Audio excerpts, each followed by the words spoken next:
Armature సంబంధించినటువంటి bearing అనేది కొట్టేయడం అనేది జరిగింది. ఈ బేరింగ్ మీరు చూస్తున్నటువంటిది ఈ విధంగా మనకి బేరింగ్ అనేది ఊడిపోయింది. అయితే మనం కొత్త బేరింగ్ తీసుకురావడం అనేది జరిగింది.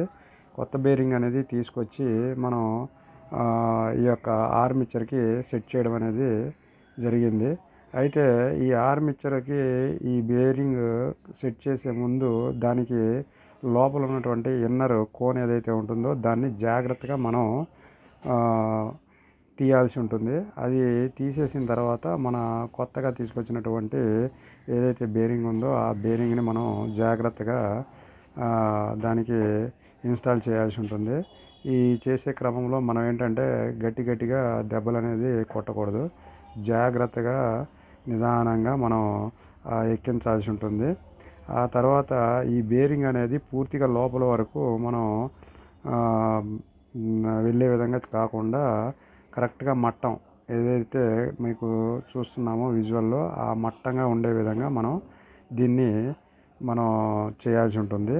ఆ తర్వాత మనం ఈ యొక్క రొటేటరీ డ్రిల్ మిషన్ అనేది ఇది RH26E సంబంధించినటువంటి ఆర్మిచరు.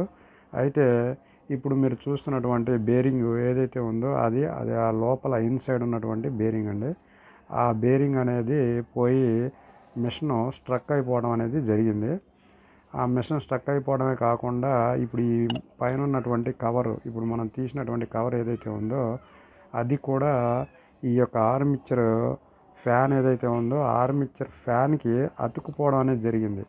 దానివల్ల ఏంటంటే ఆ రొటేషన్ అయినప్పుడు ఆ హీట్ అయ్యి ఆ బాల్స్ ఏవైతే ఉన్నాయో అవి బయటకు వచ్చే క్రమంలో ఆ రన్నింగ్లో హీట్ అయిపోయి ఆ ప్లేట్ అనేది ఆ ఫ్యాన్కి అతుక్కుపోయి కదలకుండా అయిపోయిందండి. దాన్ని జాగ్రత్తగా బయటికి తీసి ఆ కవర్ను కూడా జాగ్రత్తగా తీయటం జరిగింది. ఈ విధంగా కాలిపోయినట్టుగా అయిందండి అది. ఆ విధంగా తీసిన తర్వాత మనం బేరింగ్ ఎక్కించుకున్నాం కదా, ఆ బేరింగ్ ఎక్కించినటువంటి దాన్ని ఒకసారి సిట్టింగ్ అవుతుందా లేదా అనేది ఒకసారి చెక్ చేసుకోవాలి. చెక్ చేసుకొని మనం 1-2 సార్లు చెక్ చేసుకోవాలి. అంటే బేరింగ్ అనేది పైకి ఉన్నప్పుడు మళ్ళీ ఆ సిట్టింగ్ అనేది కరెక్ట్గా అవ్వదండి. ఆ బేరింగ్ను కూడా కరెక్ట్గా సెట్ చేసుకోవాలి.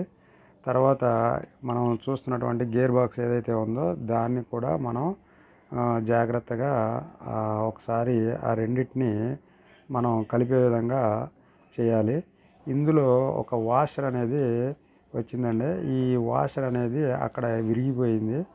ఆ విరిగిపోవడం వలన ఆ వాషర్కి అక్కడ లోపల ఉన్నటువంటి గేర్ వీల్ ఏదైతే ఉందో ఆ గేర్ వీల్ కూడా దెబ్బతినడం అనేది జరిగింది. ఆ పళ్ళు అనేది దెబ్బతినడం జరిగింది. కాబట్టి ఆ లోపల ఉన్నటువంటి గేర్ వీల్ కూడా మార్చడం జరిగింది.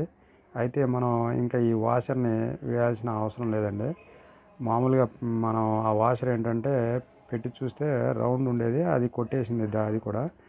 దానివల్ల ఏంటంటే మనకి ఆ వాషర్తో పని లేదండి. ఆ వాషర్ని కూడా పెట్టకుండానే మనం దీన్ని బిగించడం అనేది జరుగుతుంది. అంటే ఒకసారి మనం ఏంటంటే ఈ యొక్క ఆర్మిచర్ అనేది కరెక్ట్గా ఆ బేరింగ్ సెట్టింగ్ అయ్యిందా లేదా అనే దానికి ఒకసారి మనం దీన్ని బిగించి చూడాలండి. బిగించి ఒకసారి అది తిరుగుతుందా లేదా, ఆర్మిచర్ ఫ్రీగా ఉందా లేదా అనేది మనం చెక్ చేసుకోవాలి. చెక్ చేసుకున్న తర్వాతే మనం మోటార్ అనేది ఆన్ చేసుకుంటే అనేది మంచిది. చూడండి అక్కడ మనకి ఎలా తిప్పాలి అని అంటే వెనకాల మనం ఆ విధంగా మూవ్ చేయాలండి. వేలుతోటి మనం కొద్దిగా అలా మూవ్ చేస్తూ ఉంటే ఫ్రీగా ఉందా లేదా అనేది మనకి తెలిసిపోతుందండి. ఆ ఫ్రీనెస్ అనేది తెలిసిపోతుంది. దాన్ని బట్టి మనకి అది ఫ్రీగా మూవ్ అవుతుంది అనుకోండి, మనం వేసినటువంటి బేరింగ్ సిట్టింగ్ అనేది కరెక్ట్గా ఉన్నట్టే. ఇంకప్పుడు మనం దాన్ని బిగించేసుకోవచ్చు. ఎదురున్నటువంటి గేర్ బాక్స్ ఏదైతే ఉందో మొత్తం అంతా కూడా బిగించేసుకోవచ్చు. ఆ తర్వాత మనం ఆ కార్బన్స్ అనేది బ్యాక్ సైడ్ మనం ఇన్స్టాల్ చేసుకోవాలి. చూడండి ఇక్కడ మనకు చూపించిన విధంగా